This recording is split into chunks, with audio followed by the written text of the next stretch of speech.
Hello guys, welcome back to our revision series. This is Biology Paper 2, Kcse 2021. Let's move to our first question. The first question is below are photographs E and F of two organisms taken from their natural habitats. As you can see, we have a lizard on the rock surface. Then we have a cockroach here. Part A, Roman 1, said the main nitrogenous waste product of the organism in the photograph E. And our E, as you have said, it is the lizard basking on the sun, on the rock surface. And the nitrogenous waste is a uric acid. And give a reason for your answer in A, Roman 1 above. It is uric acid because it requires less water to eliminate. Or in other terms, removal of uric acids help in conserving water. And basically you can say the uric acid is less poisonous or less toxic. Part B, state why the organism in photograph E is usually found on top of rock surfaces even during hot sunny days. And that is because it is an ectotherm or a poikilotherm or an exotherm, in other words. And this being poikilotherm or poikilothermic, it means the internal body temperatures varies with that of the environment, unlike endotherms, which the body temperatures, the internal body temperatures are constant despite the wide fluctuation in the surrounding environment. Next bit, part C, which of the two organisms will have a higher biomass if both were left in their natural ecosystem? And that is F, which is the cockroach. Give a reason for your answer in C, Roman 1. And it is a cockroach simply because it occupies a lower trophic level or lower biomass, or energy decreases up the trophic level. Decreases up the trophic level. And when you draw a food chain, you realize that the organism F is eaten by E. And we say that the E is a lizard. The lizard eats cockroaches. And that means the higher the trophic level, the lower the biomass because of loss of heat, energy in the environment through respiration and other processes. Part D, with reference to observable features, explain why the organism in photograph F is usually found in a wider range of habitats. Using the observable features, this is our F, which is a cockroach. As you can see, we can look at the wings, the legs, the antenna, the body parts, the shape of the body. And let's go back and look at the adaptations in short. And the first one, it is dorsoventrally flattened, hence able to move through or penetrate through crevices in search for food, mates, or for safety. Then it also has wings which enables it to fly. Then has an antenna for sensory purposes. Then has an exoskeleton for conservation of water or prevent excessive loss of water. Then has legs which enable it to move. Question 2. The genetic makeup of a man was found to be XXY. Part A, name the syndrome the individual could be suffering from. And that is a Klinefelter's syndrome. And in the Klinefelter syndrome, a person has an extra sex chromosome. Remember, a normal person who is a male will have the XY chromosome. Then a female, the sex chromosome will be XX. But in case he or she has an extra sex chromosome, he or she will have the Klinefelter syndrome, and in males will have XXY, in female XXX.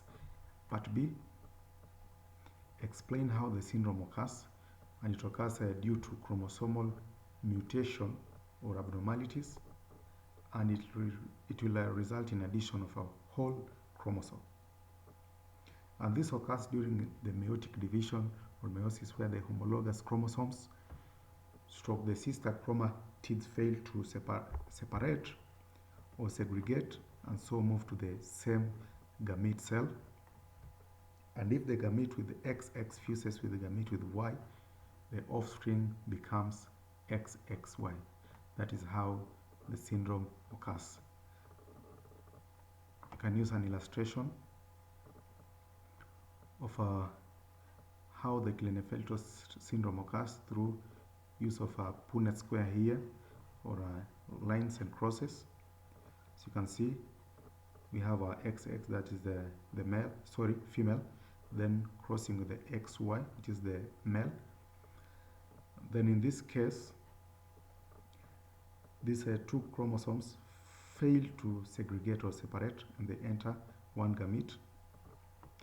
Then this other gamete will be blank.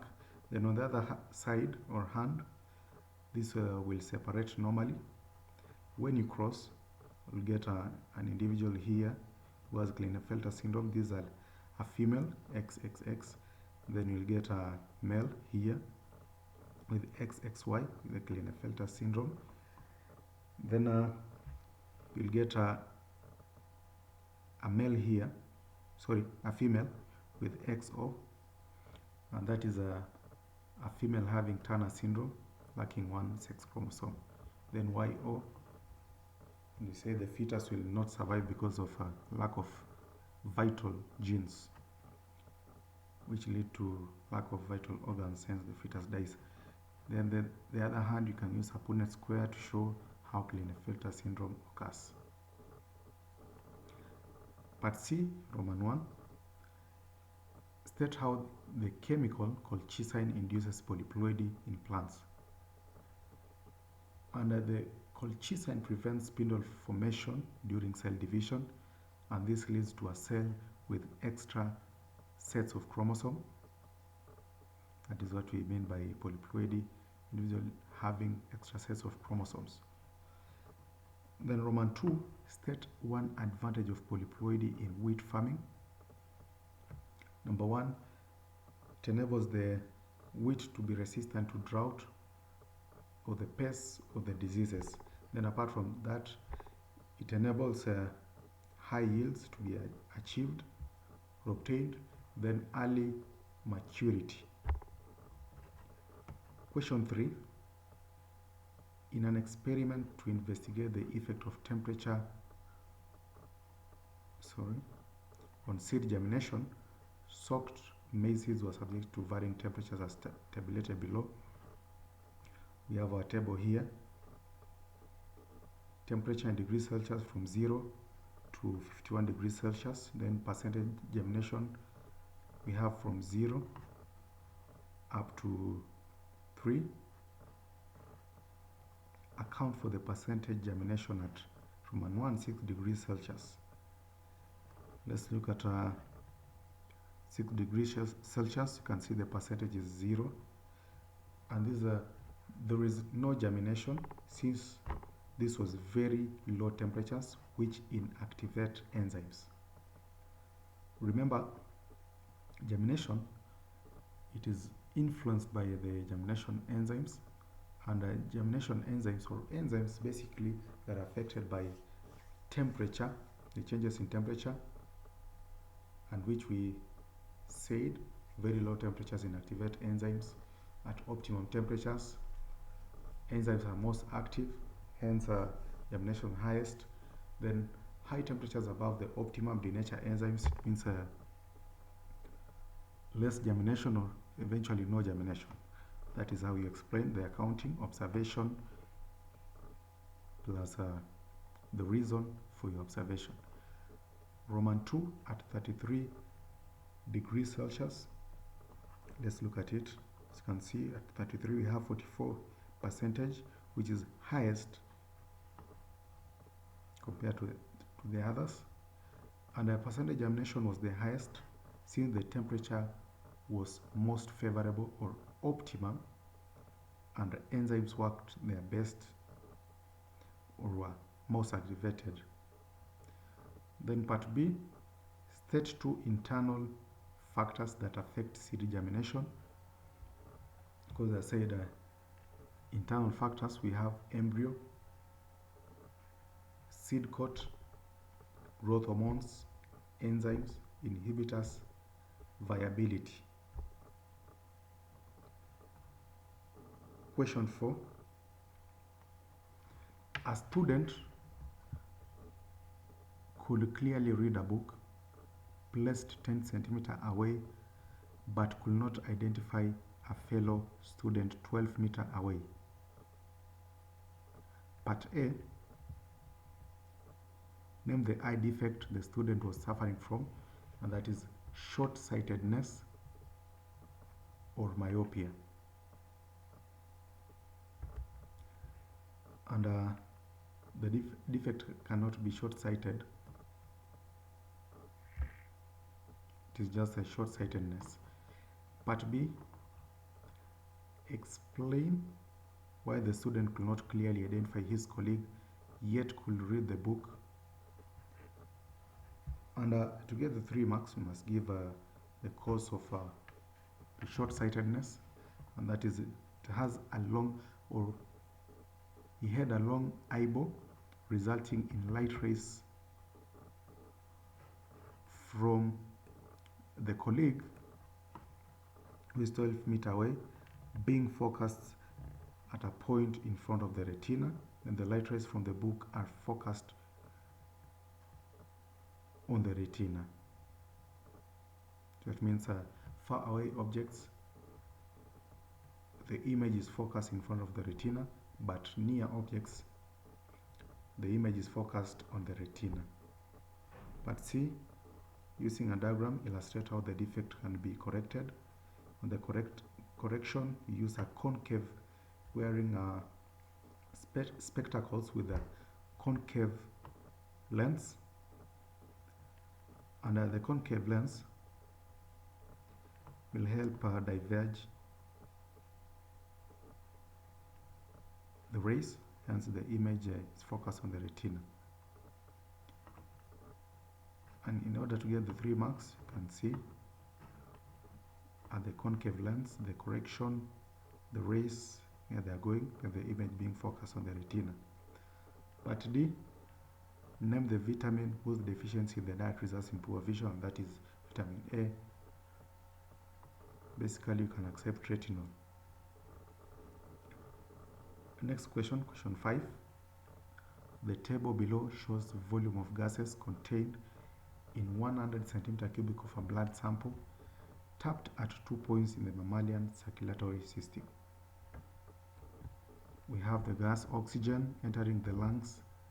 We have 8.65 centimeter cubic. Then blood leaving the lungs, oxygen concentration is 20.25 centimeter cubic.